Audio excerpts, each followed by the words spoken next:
drop.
Awaken the light. The cosmos is within you. Remember who you are.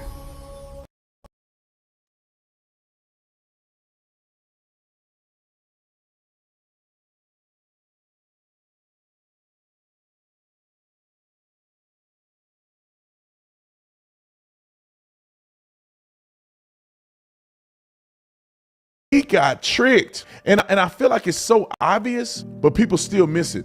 We got tricked. Martin Luther King sold us down the creek because in other areas where black and white people did not have conflict, they coexisted together and black people built their thing and white people build their thing and black and white people joined to do great things together in places that were not segregated. But Martin Luther King sold us a lie of having the government be involved in desegregation. And forced desegregation caused envy and strife. And I think that hurt relationships between people more so than if people had a genuine response. Because not everybody in the Jim Crow South was sitting there with picket signs. It was a few places that were hotbeds for that type of a violent behavior, which is where Martin Luther King and others went, Birmingham and other places, so they can exploit the conflict. And this is the example that I often use, is that you have a main house and doghouse. The black people were in the doghouse, the white people were in the main house. Now, the black people had the entire backyard to work with. They had already built their house, put a little water system in there, made the yard look beautiful, put some plants over there. They were building and growing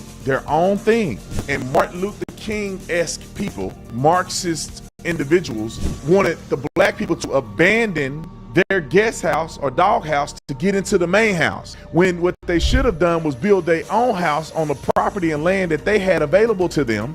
And once the houses were competitive enough, then they could mutually have a beneficial relationship. But what happened is black people abandoned their house to get into the main house. But in the main house, they weren't welcome in the main house. It was not easy to get to the main house. It wasn't always acceptable. You didn't have your own stuff in the main house. You were using drawers and beds and towels from somebody else, and you abandoned your own stuff. And when the towels weren't what you wanted and the rules of the house wasn't what was beneficial to you and your people, when the history and the stories told in that house wasn't what the stories you want to be told, that ain't mad.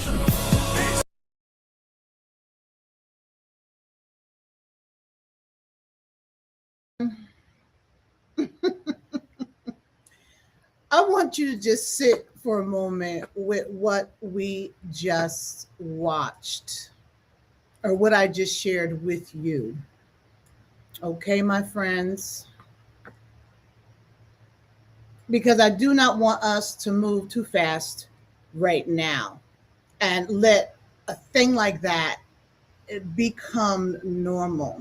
You know, a black man on a platform that reaches millions of people looked into a camera and said this about Martin Luther King Jr. And mind you, I have my issues with the whole thing around that, civil rights movement, but that's another discussion. But he just said, we got tricked. Martin Luther King sold us down the creek. Okay, my friends. He said he sold us down the creek. Do you do you know where that phrase comes from, my friends? If you do, write in the chat. I know, or the comments. To be sold down the river, sold down the creek, was to be sold from the upper South down to the deep South, down the Mississippi to the cotton and the cane. It is one of the oldest and most sorrowful phases in the whole language of the bondage here in the American, and excuse me, the United States of Americans. And he just took that phrase, the one our ancestors soaked in their tears, and aimed it at a man who was shot dead on a balcony in Memphis for us. Regardless of how you may feel, the man was shot dead. My name is Minister Dr. Kalakamaat, and this is the Ascension. And I need to say plainly, my friends, okay, what we are looking at, so nobody is confused. Okay, I'm not going to play the clip again. I'll put it in the description because this person is all over the internet, social media, for who he is and what he says. Okay, and so this is not a political disagreement by any means. You can argue about policy all day long and keep your soul intact. What you just watched is not a disagreement. It is a sickness of the self performed for an audience that pays to watch it. And today we are going to name it out loud all the way down. You know, it takes a special kind of corruption to stand on the bones of martyrs, ancestors, and call him, them, a traitor. So let me tell you why we are looking at this today. Out of all the things, it's not because I'm trying to jump on the Officer Tatum bandwagon, okay? But it does belong in our sacred work here on Power Prophet TV. This week, our journey through the 9 bodies of light, we cross into the second great gate. It is called the gate of Ba, my friends, the flight. The Ba is the body of your individuality, okay? Your unique self, your true personality, the one-of-a-kind soul that is you and no one else. Okay. I'm just trying to check to make sure I'm on I'm looking okay on YouTube because it can come out blurry. Forgive that little down moment there. All right. Thank you. Okay. So the Ba is the body of your individuality, your unique self, your true personality, the one-of-a-kind soul that is you and no one else. Our ancestors pictured it as a bird with a human head because it is part of you that was made to be free. And everything I teach moves through one simple ancient rhythm: recognize, release, and refrain. Before you can release anything, before you can get free of it, you first have to recognize it. You have to be willing to look at it in the full light and call it exactly what it is. And the gate of Ba begins with that very work. The gate of Ba is the transition movement between life and death. And metaphorically, if we look at what we will look at today, there's an entity who is, I would say, uh, three-dimensionally dead. Okay? And so, how do we get from recognize to the flight? Okay? How do we get to recognize to the capacity to move freely in both words, metaphorically and literally? As you know, the Ascension is inextricably tied to our ancestors and their capacity to be and move with us as Ubuntu. And so we're going to sit in some recognition first. Today, we recognize a specific disease that can happen to the self, my friends, a disease I call the corrupted identity. And because it is easier to see a thing clearly when it is loud and exaggerated, we're going to study it in its most public, most naked form.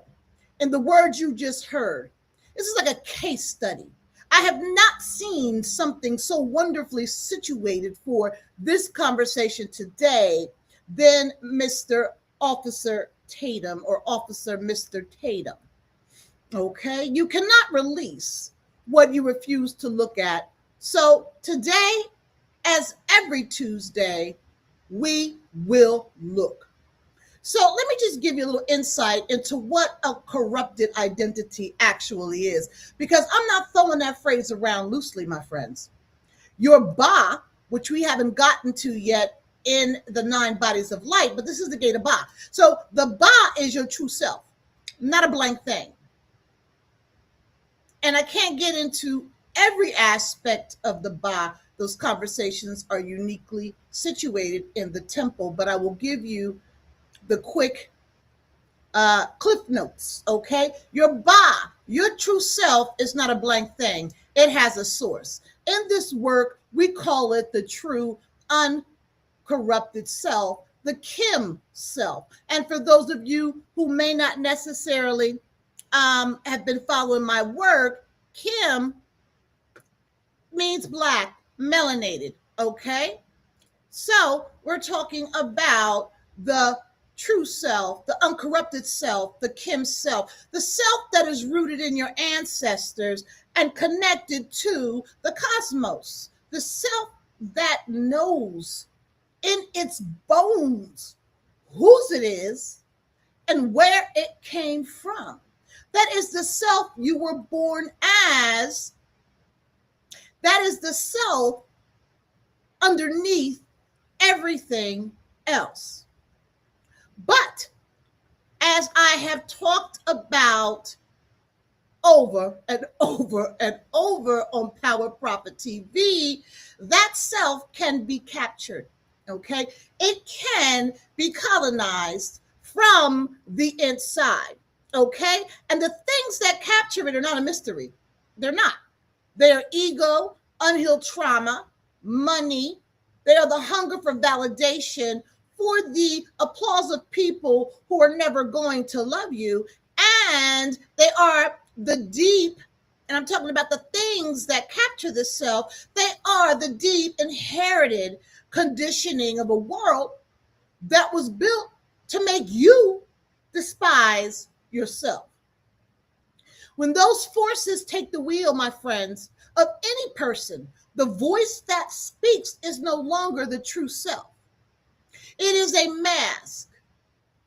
It is performance built to please a certain audience of people, primarily people in charge. And this is not some in charge of the bodega cash register. We're talking about in charge of systems, institutions, and the workings of our government, and those aligned with those. Many times I have talked about these as woeful Caucasians, soulless. So, built to please people in charge, the people I'm going to call in this live stream for now, borrowing from his image, the people in the main or massa's house. That, my friend, is a corrupted identity. It is the Ba. That Ba has been rented out. The flight is now carrying a baggage, okay? It is a person wearing the face of their own oppressor over the soul of their own ancestors. And once you recognize it, you will start to see it everywhere, my friends. So let us go back to the tape. I'm not going to keep playing it over and over again because he disturbs me fundamentally. But I want us to recognize things that he said piece by piece in his own words here. And I'm sort of taking myself back to my academic prowess in conducting rhetorical analysis on speeches. Yes, that was what I did as a master student as well. Okay.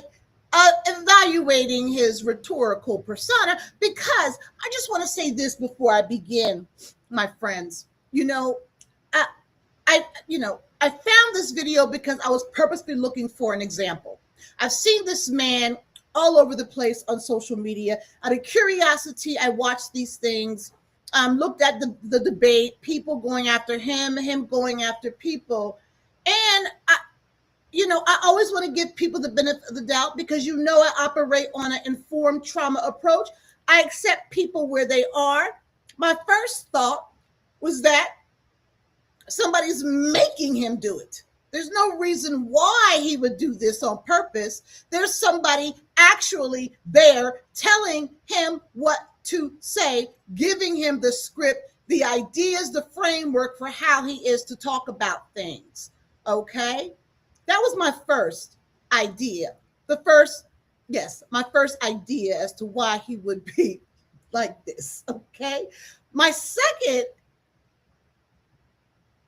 rumination was that he knows it's a persona. He knows he's acting, and he's doing it because his family is broke. He needs the money, and he needs to keep a certain level of life. And he knows that if he keeps telling the establishment, the masses, what they want to hear, he will be able to feed his family. So I thought it was about him trying to maintain stability and security for his family because he was at the wall. He had to do something, and that's what he decided to do because he understands the ANTI on social media. The anti is always the most famous, right? The anti everything good and true. It seems that becomes the most popular in social media at this time. So those are the two downloads I had. And then the third sort of thing that pondered in my head was that he is seriously mentally ill. Okay? So that's what I was looking at this person, right?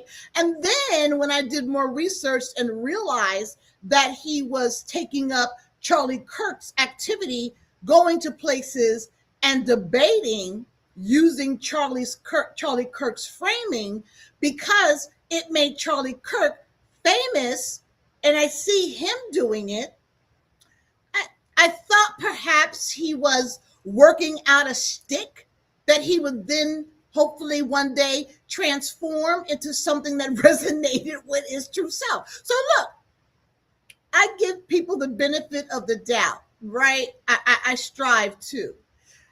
When I did go on his channel and, just researching more about this person because his illness is fascinating me. What I see as a spiritual illness, I came across the reel or short that I shared with you there about MLK and the Doghouse and the masses backyard. Okay. So now we do the real work. I just wanted to get you in my head. It could be a performance. I want to hope deep down inside that he's just doing it because he's between a rock and a hard space. And if he doesn't get money to pay his mortgage next month, they're going to take the house away. I'm choosing to believe that. Okay. So I'm going to take you through what he actually said in his own words, piece by piece. We're not going to do every single last thing, but just some major chunks here. Okay. And we're going to hold each piece up against a truth. Okay. I say a truth because there are no big T truths. There is objective reality. Look, let me just take that back. There's nothing objective under the sun. It's all subjective because everything's understood through our senses, and everybody has different senses. But there are some things that we can agree upon. So I'm going to hold each piece up against what has been agreed upon, okay? Because a corrupted identity always sounds reasonable on the surface, okay? That is the entire trick of it. So we are going to go slowly, and I'm going to try to be as exact as possible. In that short, he said, quote, "We got tricked." I'm not sure who the we is. Is he talking about black people, black and white people? But we got tricked. And I feel like it's so obvious, but people still miss it. We got tricked. Martin Luther King sold us down the creek because in other areas where black and white people did not have conflict, they coexisted together. They coexisted together. Maybe that, and that was an end quote. Okay, maybe that occurred, perhaps. And maybe what we saw on TV growing up, when they started showing this stuff on TV, maybe it was just select places. How if it bleeds, it leads. But let's take it on face value for what it is. Coexisted together. Okay. And what I need you to do is feel the enormity of that one word sitting in that one sentence. Coexisted. He described the Jim Crow South, right? This is what he was talking about. And he is willing to call it coexistence. My friends, there was no coexistence in a humanity loving, humanity respecting, humanity compassionate way. There was a hierarchy enforced by terror. There were laws that dictated where you could sit your behind at, where you could eat, where you could be born, and where you could be buried. Okay, and we all know the story that has come out about the 216 corpses behind a Mississippi prison of black men, perhaps some women, just thrown in the ground without any recognition whatsoever. Where you could be buried, anywhere without any recognition at any time. There were signs bolted up over the fountains. We've seen these pictures. And we also have seen the executive order where Trump has signed to have segregation reinstituted in the United States of American society. He signed an executive order to remove all bans against segregation. And behind every one of those signs, there was a rope. Between the end of the Reconstruction and the 1950s, thousands of black people were lynched in this country and mailed people. Look, people gathered and watched and mailed them as postcards because people were lynched in public, very much like they did in Europe before the immigrants came here. They gathered around these heinous, horrible, horrendous, brutal, what do you call it? I don't even know what it was. Theater of death, people being drawn and quartered, smashed with large sheets or large weights with a rock in their back, hung, heads chopped off, people standing there drinking ale, eating mutton, watching. They didn't have pictures to take, but I'm sure they would have took pictures. And these people here in the United States of America mailed these gruesome images as postcards. And some even did, like Robert F. K. or whatever his name, Robert F. Kennedy Jr. did when he got out the car and cut the penis off of a roadkill. They cut off the person who was hung. They cut off the penis and kept it. Some say they even ate these things. That is not coexistence, my friends. That is a boot in the neck that lifts just far enough to let you say, thank you, but you better not look me in the eyes, Nigger. And you better walk across the street when I'm on the sidewalk, Nigger. And if you look at my wife, oh, you dead, boy. He has taken the most sustained campaign of racial terror in this nation's history, and he has called it two good neighbors living side by side. And then, my friends, he goes even further. Quote, Martin Luther King sold us a lot of having the government be involved in desegregation.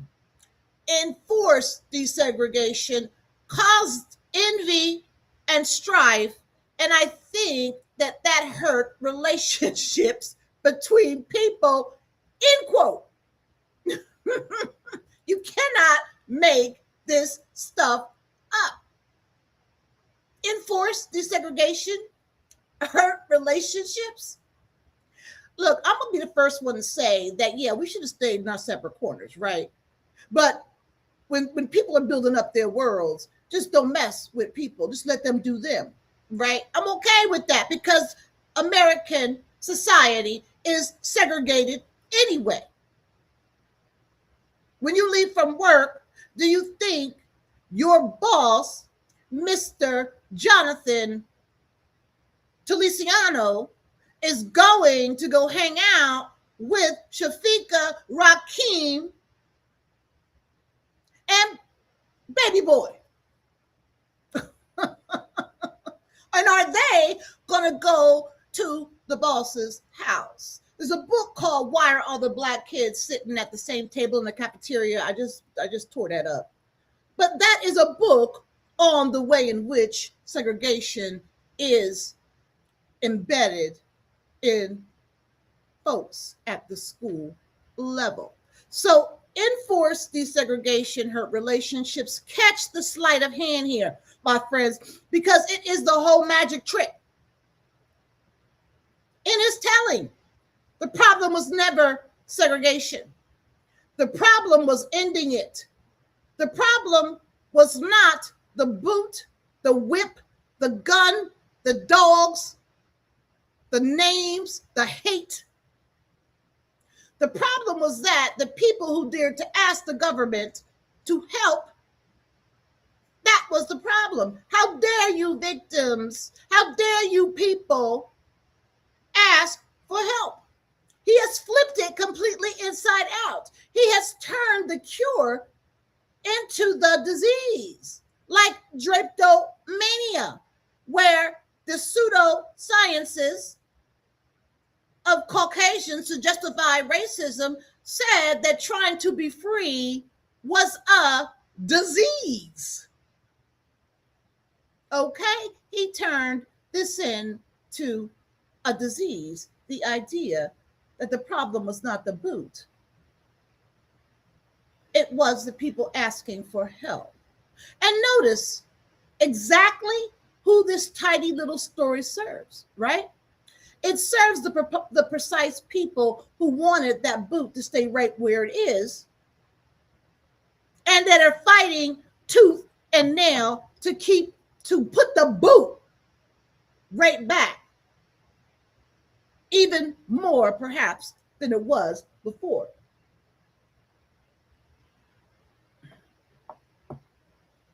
And now, to protect this story and that clip, and I will put the link in the description, he has to do something to the violence, right? He's already shrinking the problem, so we got to get to the nitty-gritty here. He has to shrink the violence down until it fits. He says, quote, "Not everybody in the Jim Crow South was sitting there with picket signs. It was a few places. There were hotbeds for that type of violent behavior, which is where Martin Luther King and the others went. Birmingham and other places so they could exploit the conflict." He's not wrong. Yes, they went there to exploit it, not for perhaps for some glory, because that is what they did. They were civil rights leaders, but they had to exploit it because if people did not see what was happening, perhaps nothing would have been done to contain it to some degree. So they did exploit the conflict. But listen, he reduces the entire regime of terror, brutal terror, down to a few unfortunate hotbeds. Birmingham and some other places. Birmingham and some other places. Racism and segregation was occurring across the United States of Americans. And as I got older and did more research, I mean, it just became more and more palpable to the way in which racism was ingrained in everything that was built up in this society across the United States. Okay? And so he accuses Dr. King of traveling to those places, Birmingham and other places, to exploit the conflict, as though the conflict were a business opportunity and not a fire that was burning children alive. Okay? My friend, they went to Birmingham because Birmingham was bombing Black churches. The people who lived there called it bombing ham. Bombing ham. In 1936, in that city, a bomb went off in a church on a Sunday morning and murdered 4 little girls in the basement.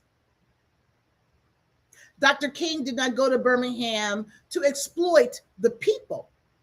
He did exploit the conflict because people had to see and know and hear what happened. And the only way he could do that was go to see and hear people, the dead, the sorrowful, the suffering. He went there because the house, it was on fire, similar to what's happening in Washington State in Spokane. That's a horrible tragedy. But that was metaphorically analogous, right, to the way in which Kim folks' people were on fire, burning down the house. Only a corrupted self can watch a man run toward a burning church with killed children, murdered children, and call him the arsonist. You hear me? And now we arrive at the centerpiece, my friends. The analogy that he is so very proud of, and what informs the title of this live stream.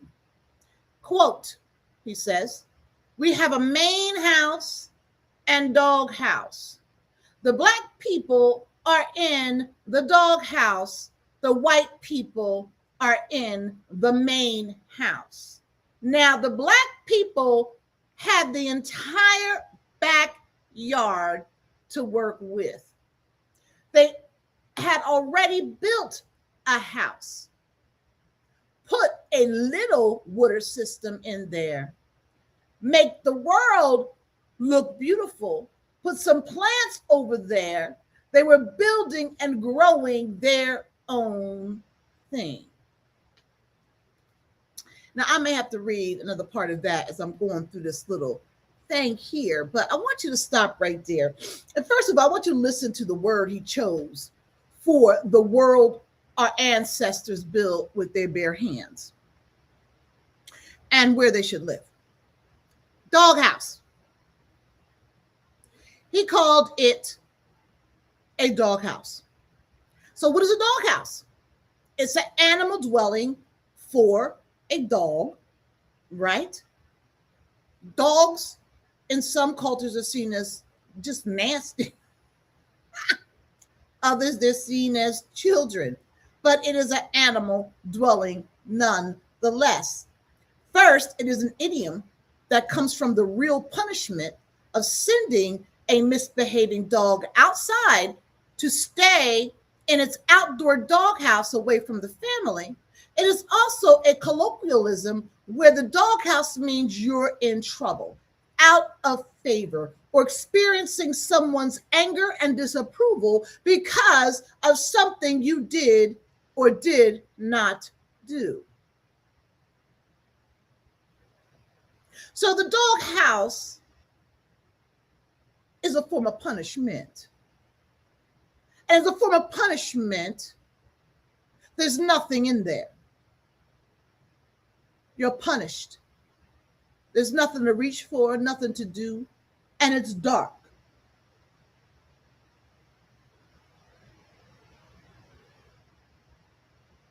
So, he says that folks had the backyard to work with. And I'm saying, like being forced to go into restaurants and theaters through the back door, right?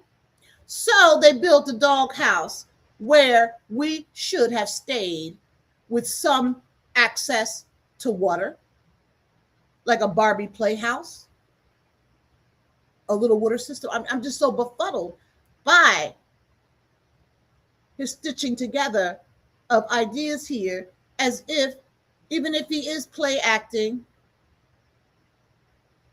or being given a script, the logic is very, very loose. So they built a dog house for us, and I don't know about you, but my backyard was devastated by my German Shepherd, right? Devastated. A yard full of poop and piss and dust. I don't know about you, but do plants grow in poop and urine and dust? I really do not believe that during Jim Crow, they were building thriving communities in the backyard of Massa's, the main house on the plantation. Were they taking the slave quarters that were falling apart, leaky roofs, and refurnishing them?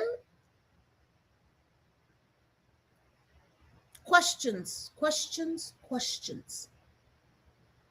More, aren't or weren't dogs used to brutalize Kim folks, like runaways, civil rights protesters?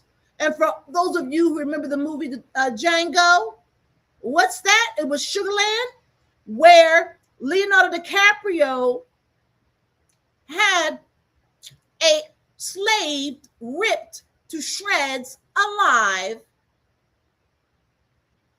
because the slave did not want to kill any more black men. It was unsustainable for him. He just couldn't do it anymore.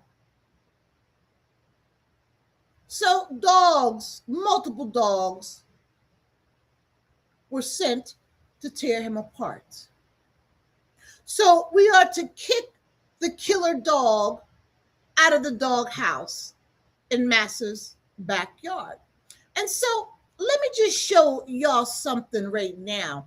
You know, I'm going to put this graphic up on the screen for y'all. And I hope you can see this, okay?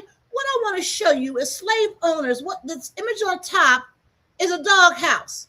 And the one on the bottom, I'm going to explain. Slave owners use small, restrictive, wooden confinement devices for punishment that were sometimes referred to as a doghouse or punishment box. Back then, it was more historically known as a sweat box, the black and white photo on the bottom, hot box, or slave box. It was a tiny, cramped, wooden or concrete enclosure, often barely large enough for a person to stand or sit in without moving, similar to the doghouse. But the slave box had little to no ventilation. Slaves were locked inside in total darkness to restrict movement, induce panic, and break their spirit through extreme sensory perception. Okay? And it was outside. It was very hot. People would get dehydrated quickly. Heat exhaustion, stroke, severe breathing difficulties, and sometimes suffocation and death.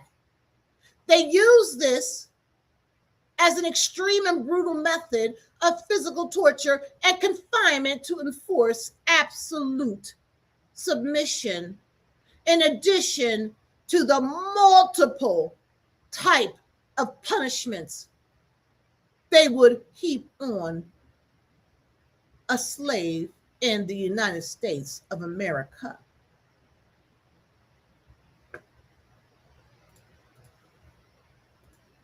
More, he looked at everything Black people have built while carrying the full, crushing weight of the brutality of Jim Crow, segregation, the schools and the churches, the banks and the businesses and newspapers, the colleges, the mutual aid societies, the whole magnificent architecture of survival that kept a hunted people alive. And he called it a dog house. That word is the corruption itself speaking out loud. That is the voice of the main Massa's house coming out of his mouth, describing his own and his grandmother's home as a place fit for a dog. But maybe he ascribes to the recent clip I uploaded regarding how the United States of Americans treat dogs better than they treat human beings. Maybe he saw that. But set aside the insult for a moment, because underneath it is a lie. And it is the lie the entire video is built on.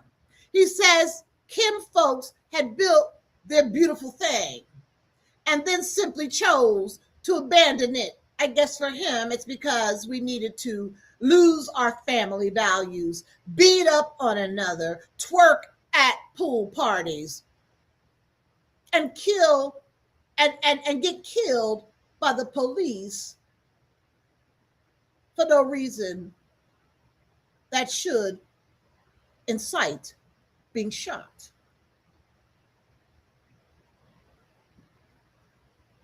Here's the truth. He is counting on you not knowing.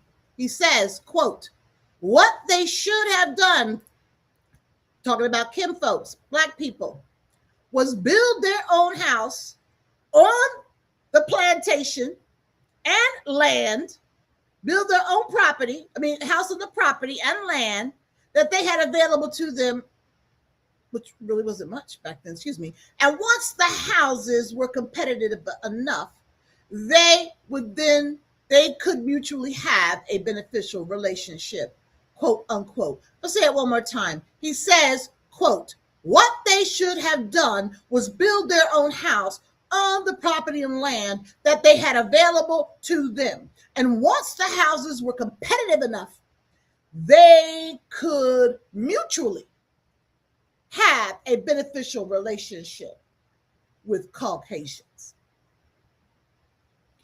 Kim people did buy their own homes. They built their own houses. And it was absolutely glorious, I'm sure.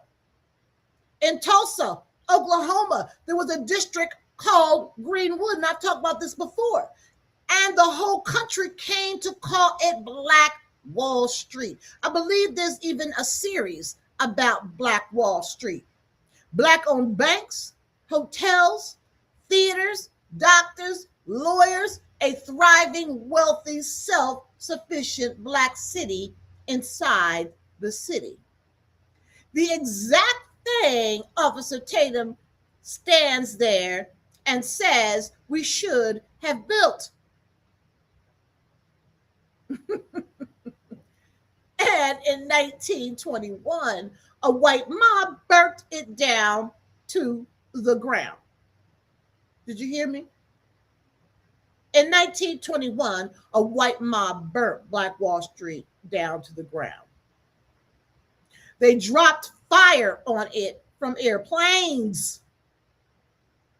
They murdered as many as 300 people and left thousands of Kim folks homeless in one single night. These Caucasians went crazy.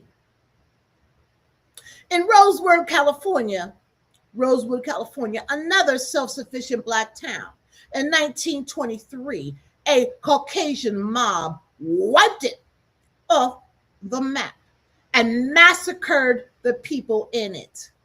And this happened again and again and again across the United States of Americans. Wherever we got too free, remember Drapetomania? Freedom is a disease. And too prosperous, that's what happened. So hear me. Our ancestors did not abandon the beautiful house they built. The beautiful house they built was burned down on top of them, deliberately, by the very same main house, Massa's house. He is telling us that we should have politely waited around to become competitive with. I mean, I could really go completely into this, but I know we have not a lot of time. His analogy is a fantasy. That's why I thought that he might be mentally ill. And the fantasy only works if you have been made to forget that Black Wall Street ever existed and that it was murdered.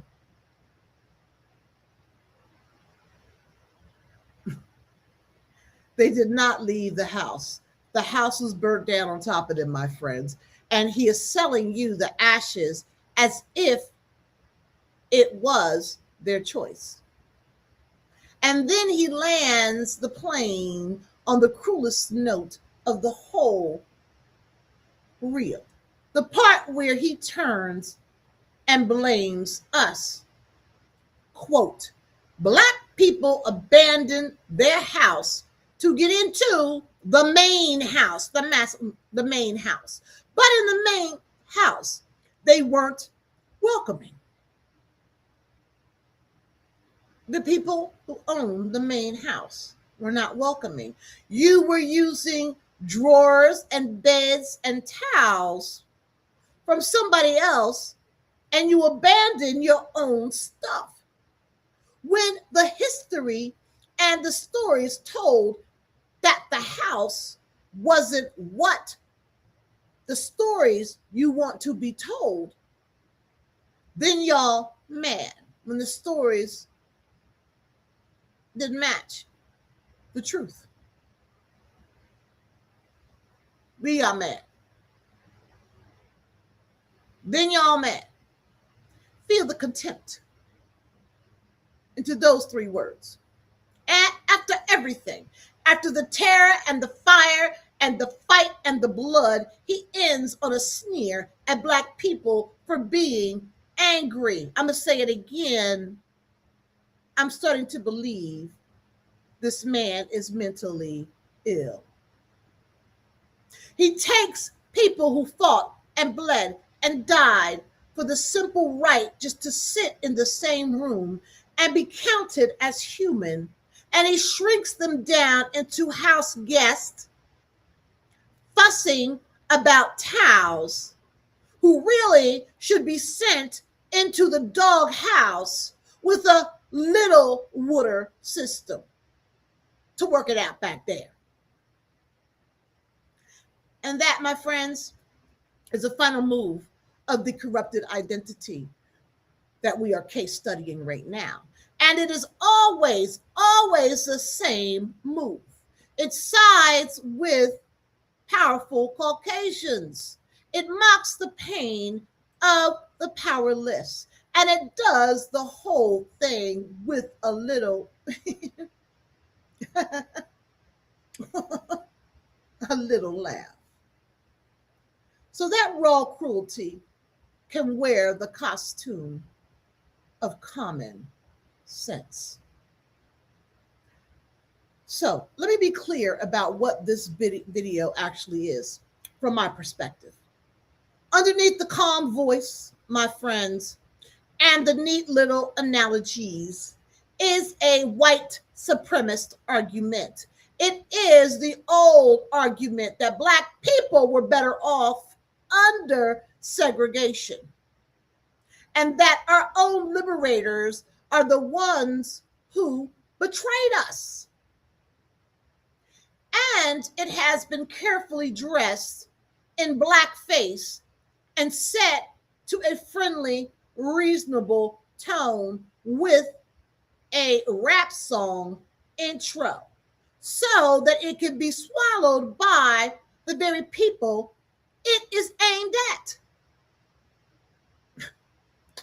That is the function he performs. That is the job. And I want to name the rhetoric of it plainly, okay? So that you can spot the trick anywhere you meet it, all right? He flatters the audience that pays him by calling them the special few who see what everybody else is too foolish to see. He performs the brave, lonely, independent thinker while reciting a script the big main masses house is writing and has been writing for over 400 years. And he dresses pure contempt for his own people up in the soft costume of concern for them. None of it is analysis, my friend. What he's doing is performance for an audience that rewards the betrayal with money and applause. So now I want to go underneath the argument, okay? Because I'm not really here to win a debate with a YouTube video, okay? I'm a minister, I'm a PhD, and I'm here to look at the soul of the thing. So let me give you the spiritual reading, the way I see it, of what I had shown you, what you watched, and I offer it to you as exactly that, a spiritual read. Excuse me.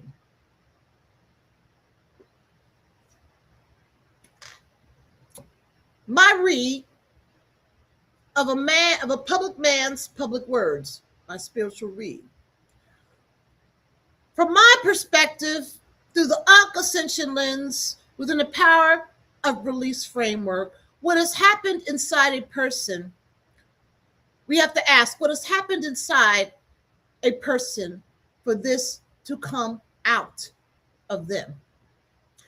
What has to happen to a black man for him to stand up in front of the whole world and erase a lauded spiritual civil rights leader, Martin Luther King Jr., for money and for applause? Although I'm sure that Officer Mr. Tatum believes what he's saying is true. I will tell you what I see, my friends. I see a ba that has been cut from its root. I see a self that got severed from its kin source, from its ancestors, from the deep and steadying knowledge of whose it is, and into that empty, hollowed out place. Remember, get out, the sunken place, and into that empty, hallowed place rushed, and into that empty, hollowed out place rushed all the things we named at the start of this hour, and into the sunken place. You know, sometimes I write these notes, I get so excited, my sentences get weird. In the sunken place. And that's the ego, the money, the bottomless hunger for the masses, for the main house to finally clap for him. I see a man who traded his true name, Ren, for a seat at a table, and who now has to sing louder and louder for the people who took it, his name.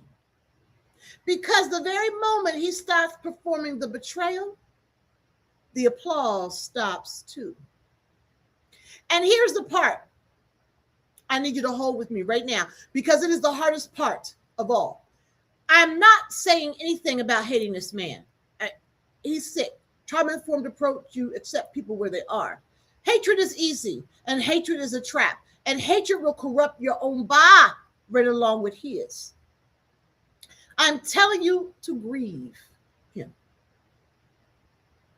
because this is what corruption, all-encompassing corruption inside and out, does to a person. It hollows them all the way out. And then it wears them like a suit. Officer Tatum is not really the villain of this story. He is the clearest symptom of it. He is what it looks like when a soul loses its name and forgets it ever had one. He is the death self, the forced self that our tradition has always warned us about. And he is walking around in broad daylight with a ring of light and a microphone. And every last one of us should look at him with a kind of sacred fear and say, there, before the grace of God, my ancestors, excuse me, I'm saying it like I say it in church, there, before the grace of my ancestors go I. He did not lose an argument, he lost his name, and now he performs for the people who took it. Now, let me just turn the whole thing around. I'm going to turn it around right now. And this is the part that is not comfortable. And I would be a coward standing up here if I actually skipped over this part. All right. So forgive me. Trigger warning. I'm not sure. It would be so easy to spend the hour laughing at that man and then go to bed tonight feeling superior. That's what a lot of this stuff is. Junk on social media. Oh, look how dumb that person is, because it makes us feel good. Right. It's easy to do that. But that would waste an entire commentary here. And worse than that, it would let every one of us off the hook, because the exact same forces that put this man in a sunken place, that hollowed out his ba, are working in each and every one of us right now only quiet her. Every time you shrink down to be more palatable in a room, every time you laugh at a joke that cost you just a little piece of your dignity, every time you edit your own truth so that the main house, the masses house, stays comfortable, every time you perform some acceptable version of yourself for the approval of people who were never going to love you, and you feel a little bit of validation when they clap. That, my friend, is the same pill, just a different milligram. It is the same corruption in a smaller dose. Tatum just drank the whole bottle of the, what's it, coloscopy laxative. I think that's kind of old now. For the public. And he's squirting out the junk. That's a pretty bad visual. But yes, he's squirting out some junk in public for a check. He is getting paid. But most of us are sipping it quietly. Sipping it quietly a little bit every single day. So when I asked you to recognize the corrupted identity today, understand I'm not really asking you to recognize him. He is a case study. He is a clinical object in this discussion today. He is easy. I'm asking you to recognize the whisper of it in your own life, in your own mouth, and in your own mirror, my friends, because that recognition, that willingness to see the corruption in yourself and to call it by its true name, that is not shameful. That is sacred. Your temple is sacred. That is the gate of Ba swinging open for you, my friends. He is not the exception, this officer, Mr. Tatum. He is the mirror turned all the way up. But I'm not going to leave you standing in front of the mirror in despair. No, indeed, because there's so much good news underneath all this, my friends. The corrupted identity is not your true self, and it never was. It's not his. It is a mask. And a mask, my friend, can be taken off. Underneath every layer of the ego and the money and the conditioning and the performing, the Kim self is still there. Your Ba, rooted in your ancestors, connected to the cosmos, is still there, whole, waiting, patient, exactly as it was on the day you were born. Recognizing the corruption is not the end of the story. It is the beginning of release. That is the whole reason the gate of Ba starts right here. And tomorrow we take the next step. And it is the most beautiful answer imaginable to everything we watched today. All right? What I talked about today was heavy. Because a man that has built his entire living out of erasing a name, erasing Martin Luther King, right? We got to answer this in a way that raises the vibration. Tomorrow, we walk into the Ren, the fourth body of light, the true and eternal name. Okay? In the oldest wisdom of our ancestors, to erase a name was the ultimate death. And to remember a name, to speak it, to carve it into a wall, was to grant that soul eternal life. So tomorrow, we do the exact opposite of everything we did today and everything he does, Officer Mr. Tatum. We reclaim the name. We reclaim your true name, the one that cannot be erased, the one your ancestors are still calling you. Make sure you're here for that. Look, they can erase a man who forgot his name. They will never erase a people who remembers theirs. So I'm just going to leave you with one more tidbit before I go. You are not the mask. You are the Kim self. And today, simply finding the courage to look at the corruption clearly and call it what it is in that video and in your own mirror, you have begun the release. That is the work. That is the gate of Ba, my friends, opening in you. Now, here's how we keep walking together, my friends. And I just want to show you some things. Okay.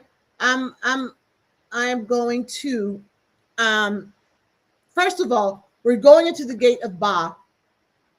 And what I would like to do is, give me a second to switch this up. Oh, that's where I am. Give me a second. I got to add a scene. I want to show you the website because I'm not sure how many people are going to the website. Give me a second here. I don't want that. I want to share screen. Give me a second. Let me share the other one. Give me a second here. I want to show you where everything is found on this page, okay? And I keep hitting the wrong thing. Screen. Here we go. So this is the Power of Release website, okay? And this is the path we're on. We're now in the gate of Ba, Ren, Shoot, Ba, okay? That's why I'm orange today in my little theme. I wonder if I can use this to go. No, I got to go to the actual page. But I want to show you the resource page. I'm clicking on it now. The resources, because I'm not sure everybody knows where our resources are at. This is Melanin Metaphysics resource page, okay? Here you can join the temple. I'm going to show you. There are dates here for things that are upcoming. This is the August calendar, right? I had a Black Light Intuitive reading yesterday. Today, I did change the name of this live stream at the last minute because I had a download about Officer Mr. Tatum. But this shows you what we're doing this week. And this is the free Ren practice guide right here. Get your guide. You click it. There's a PDF. You download it. You're going to need it for tomorrow, for the teaching of Ren, and for the practice, right? And definitely, if you want to keep walking with us, here's the temple. You click join us. It's $44 a month. Everybody gets a 7-day free trial, but you get so much stuff here. I invite you to, and you also get some videos that I love. You get an audio you can listen to sitting in your power. This is just this page is packed full of resources. And I also want to show you the blog. Okay, I don't really talk about our blog that much, but we have a blog with tons and tons of articles on it. I don't know where they all went. Oh, there they are. There's some more. Okay. And we give weekly wrap-ups here, like the bloodline. I think I did one for the audit is over. I'm doing week wrap-ups, and then I sit and I have these downloads, and then I just write the blog based on what these are other ways I'm communicating about Kim. Okay. And then I also have a special blog on communicating with your ancestors. It was based off of the video that I did this weekend. I think I did it Saturday. I wrote the strategies up and I put them in a blog. So I think, visiting the blog, visiting the resources might be a good thing, right? Where am I at? Might be a good thing to help your walk, my friends. And you know what? I'm hot as I don't know what. But I had to put this hat on because,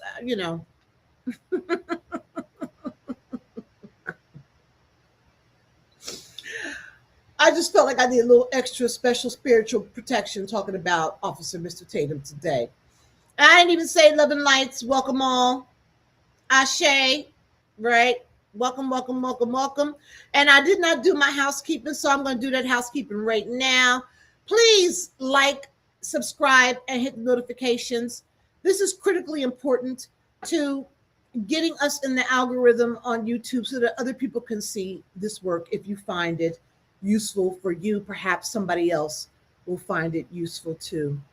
And my friends, what I want to say at this time, I thank you for being here today. I thank you. I thank you. I thank you for your effort. If you need me, you can always contact me. Oh, I forgot to show you on the resource page. You can also subscribe for the Sacred Temple newsletter. This is where you get all little tidbits, rituals, understandings, go in depth into the ancient African spirituality. I don't speak outside of what I know. Okay, so I'm just going to put that preamble there. I speak what I know, what I've been told to know, and what I have researched. You also get more insight into intuitive melanin metaphysics and what that actually is inside the newsletter. Okay, so you can subscribe on the resource page. But I want to thank you for being here today. I appreciate the time you've taken to sit here. And I will see you back tomorrow when we start back at the gate of Ba, but in particular, talking about the Ren, the name. All right. So, my friends, be blessed. Have a phenomenal day. I appreciate you. Bye-bye. Signing out. Bye-bye.